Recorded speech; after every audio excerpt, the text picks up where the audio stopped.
Good morning, Professor Vogel. My name is Caleb Entwistle from your anthropology class, and this is a re-upload. Apologies that you could not hear the audio in the other one. This one should you be able to. My re-upload to the major project for the major project of anthropology. Before we begin, I will show you my talent card. There we go. Here we go. And the purpose of this video was for us to go over four sub fields of anthropology, which was cultural anthropology, archaeology, biological, and linguistic. We will start with the cultural side.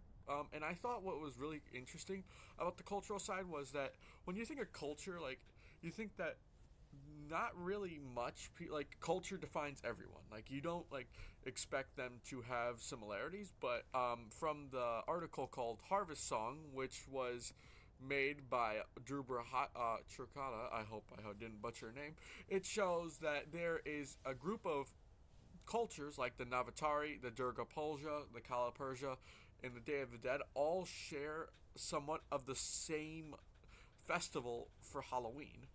And it's very interesting to know this because I never knew this. Like, I expected, like, for example, you wouldn't expect similarities like the Egyptians and the Greeks, but if you really look, there are similarities. Like, they are polygamist. Not polygamist.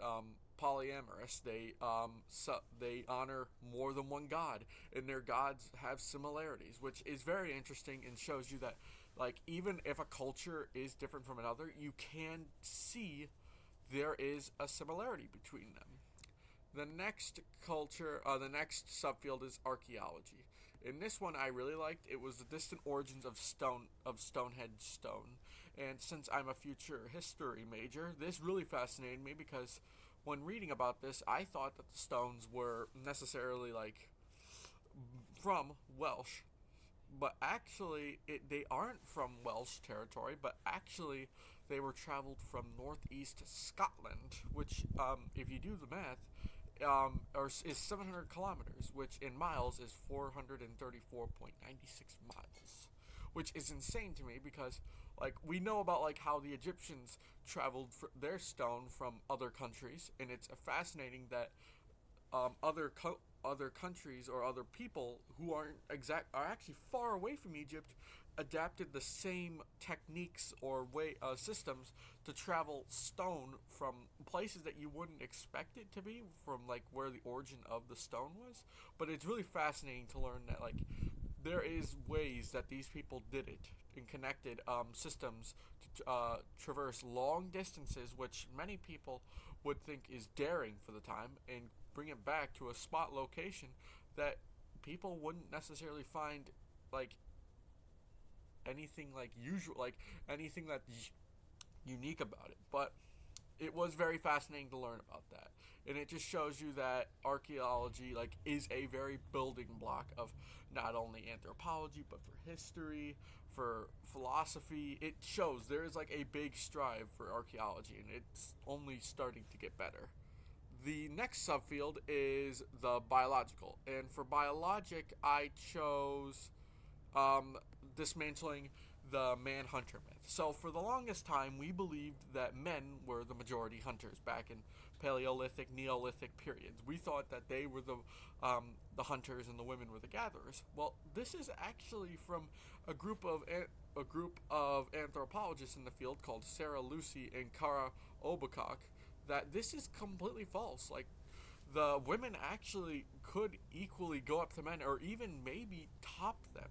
And it's interesting because, like, when you look at the diagram that they gave you, it shows you that estrogen has been around longer than testosterone, which, one of the capabilities for estrogen is endurance capacity, which shows you that women weren't always like the stay at home, defend the young, but they were also what you would call the breadwinner of the tribe, helping the males seek out food for not only themselves but for everyone's nourishment and survival, which tells you that, like, it shows you now, like, even like we still give women this attribute saying that they are the caregivers, they look after the house, they clean it, but it's not true. Women are equal as men, and the society needs to understand that because it is something that has been proven throughout history.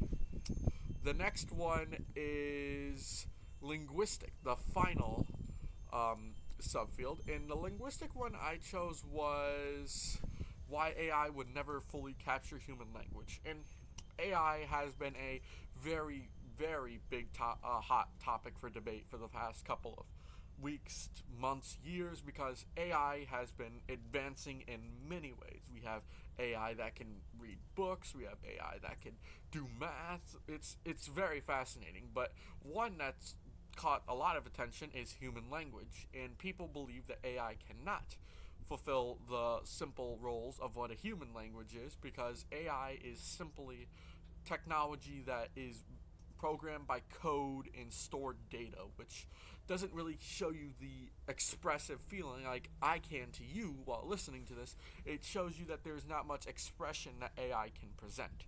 It also shows you that like language is more of like you can feel what they're saying. You can like feel their expressions, their emotions, while AI is more like the day is clear. It is very dry, it's very non it's not, it's void of emotion or narrow. It's very hollow, you would call it.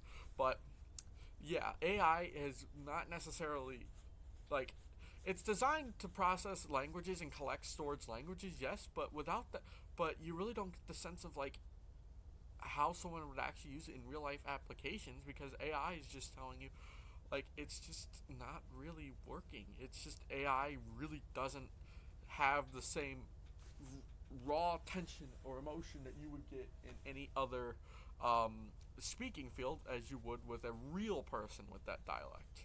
Well, that was my major project for anthropology.